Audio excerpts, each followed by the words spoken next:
जय जिनेंद्र बच्चों। आज आरव का बर्थडे है और उसकी मम्मा उसको गिफ्ट्स दिलवाने मार्केट लेकर आई हैं। आरव पेट स्टोर को देखकर बोला, ओ ये पेट्स कितने क्यूट हैं। यह कहकर वो अपनी मम्मी का हाथ छुड़वाकर शॉप में ही घुस गया।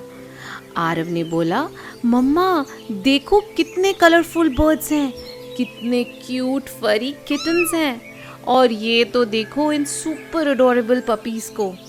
क्या हम इन्हें घर ले जा सकते हैं? प्लीज़ मम्मा प्लीज़, माय बर्थडे गिफ्ट। मम्मा ने बोला, नहीं बेटा, किसी भी बच्चे को उसकी माँ से अलग करना बहुत बुरी बात होती है। आरव बोला, पर मम्मा उसके पेरेंट्स तो दिख भी नहीं रहे हैं, मैं उसको बहुत प्यार से रखूँगा। मम्मी ने बोला, बेटा दुनिया में ऐसी कोई भी माँ नहीं होती जिसे अपने बच्चे प्यारे ना हों। ज़रा सोचो, कोई तुम्हें मुझसे दूर ले जाए तो तुम्हें कैसा लगेगा?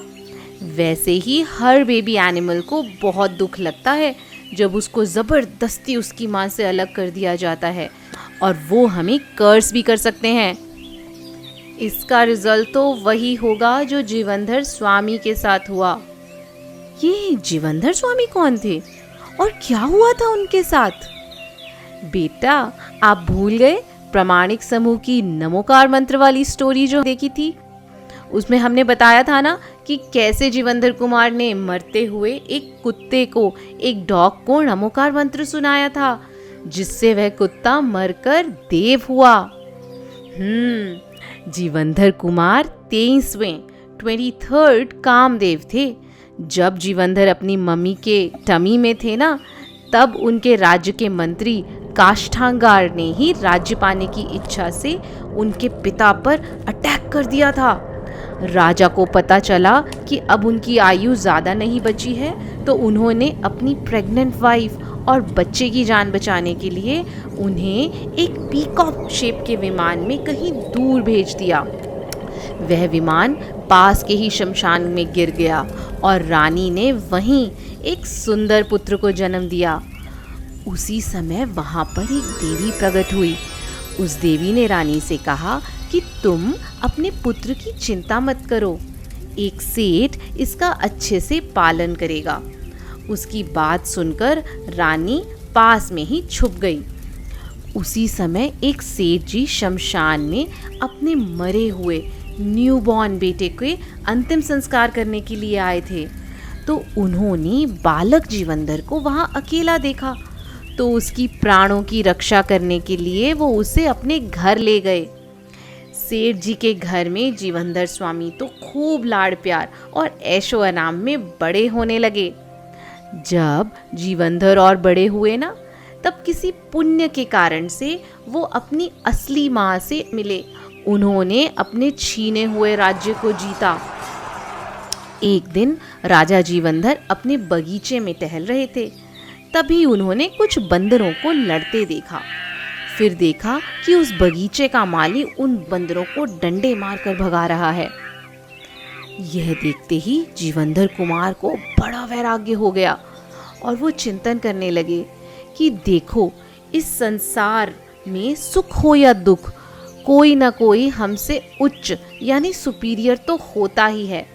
पहले मेरे पिता बलवान थे, फिर जब बूढ़े होने लगे तो उनसे ज़्यादा बलवान काष्ठांगार ने उनसे उनका राज्य ही छीन लिया, और अब मैंने उनसे अपना राज्य फिर से वापस ले लिया। अब मुझसे भी जो ज़्यादा बलवान होगा वो भविष्य में इस राज्य पर शासन करेगा। इस संसार में कुछ भी नित्य नहीं है, फॉरएवर रहने वाला नहीं है।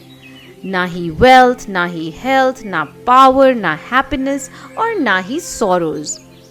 ऐसा विचार कर जीवनधर स्वामी ने अपना पूर्व भव जानने की इच्छा से एक चारण रिद्धिधारी मुनिराज को पूछा, बहुत ही विनय से, कि हे मुनिराज, मैं तो एक राजपुत्र था, प्रिंस था, फिर मेरे साथ ऐसा क्यों हुआ कि जन्म होते ही मैं अपनी माँ से अलग हो गया? तब वे अवधि ज्ञानी मुनिराज कहने लगे कि कुछ भवों पहले तुम राजा यशोधर के पुत्र थे। एक दिन तुम समुद्र के किनारे खेल रहे थे, तो वहाँ बैठे राजहंसों के 2 बच्चों को तुम अपने मनोरंजन के लिए अपने महल में उठा लाए थे। किसी के बच्चे को, किसी की संतान को अपने माता पिता से अलग करने के पाप के कारण ही इस जन्म में तुम्हें अपने माता पिता से अलग होना पड़ा। देखा तुमने बच्चों, कैसे कर्मों का फल मिलता है ना। मुनिराज से पूर्व भव के बारे में जानने के बाद जीवनधर का मन वैराग्य से भर गया।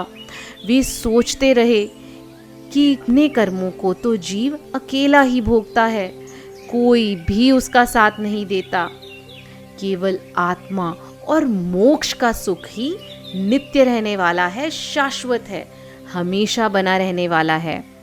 और आत्मा का सुख, ये शाश्वत सुख पाने के लिए सिर्फ एक ही शरण है, जो है धर्म। पूरे वैराग्य से भरकर जीवनधर स्वामी ने अपना राज्यपाट अपने पुत्र को दे दिया और महावीर भगवान के समोसरण में पहुंच गए। वहां उन्होंने दीक्षा ग्रहण की और फिर घोर तपस्या करके सिद्धवरकूट से मोक्ष को प्राप्त किया।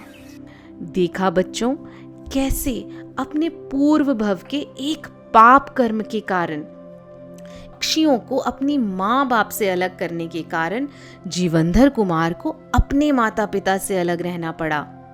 तो आप भी अपने कोई भी शॉर्ट टर्म प्लेजर के लिए, अपने एंटरटेनमेंट के लिए किसी भी जीव को उसके माता पिता से, उसके परिवार से अलग नहीं करोगे, ना ही किसी एनिमल को हर्ट करोगे। आप सब और हम सब ये प्रॉमिस करेंगे कि हम सब जीवों पर दया भाव रखकर उनकी रक्षा करेंगे। करेंगे ना? जय जिनेंद्र।